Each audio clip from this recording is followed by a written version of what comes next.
Bugün yeməyimizin qarniri püredir. Fransız usulü Joël Robuchon püresidir. Joël Robuchon Joël Robuchon'un püresinin özelliği budur ki, Joël Robuchon püresi klasik püreden fərqli olaraq sitadan keçir. Hətta 2 qat sitadan keçir. Biraz əziyyətlidir. Bunun sitadan keçirmə məqsədimiz odur ki, pürenin nişastalı, yəni nişastalı hissəsi üstə qalsın, nişastasız hissəsi alta keçsin. Bu biraz əziyyətlidir. Sonra bunu hazırladıqdan sonra bu püreni, sonra kərə yağını əlavə edirik, qarışdıraraq, sonra südünü əlavə edirik. Ondan sonra təzədən bir qat daha süzgecdən keçiririk püreni. Burada məqsədimiz pürenin altından çıxan bu pürüzsüz kartoşkalardır. Yəni incə olsun deyə. Robuchon püresinin özəlliyi zaten budur.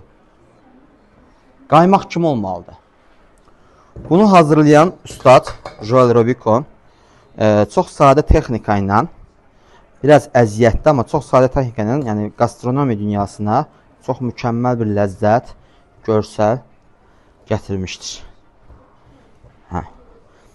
Gördüyünüz kimi, burada kartofun nişastası azdır. Amma yenə də burada saqqız kimi qalan hissəsi üst hissədə nişastalı hissəsidir. Belə yavaş-yavaş əlavə edərək bunu hazırlayırıq. Ondan sonra bu püreni, bu istər-istəməz soyuruq alta keçdikcə. Soyandan sonra bu püreni qızdırırıq.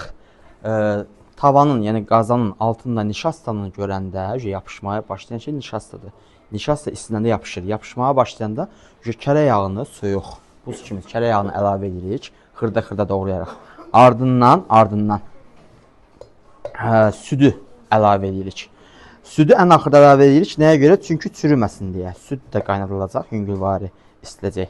Çürüməsin deyə. Kərə yağı da əlavə olunur ki, onu həm bağlasın, həm də qızılı rəngini, o parıldayan rəngi ortaya çıxarsın, həm də ləzzət versin deyə.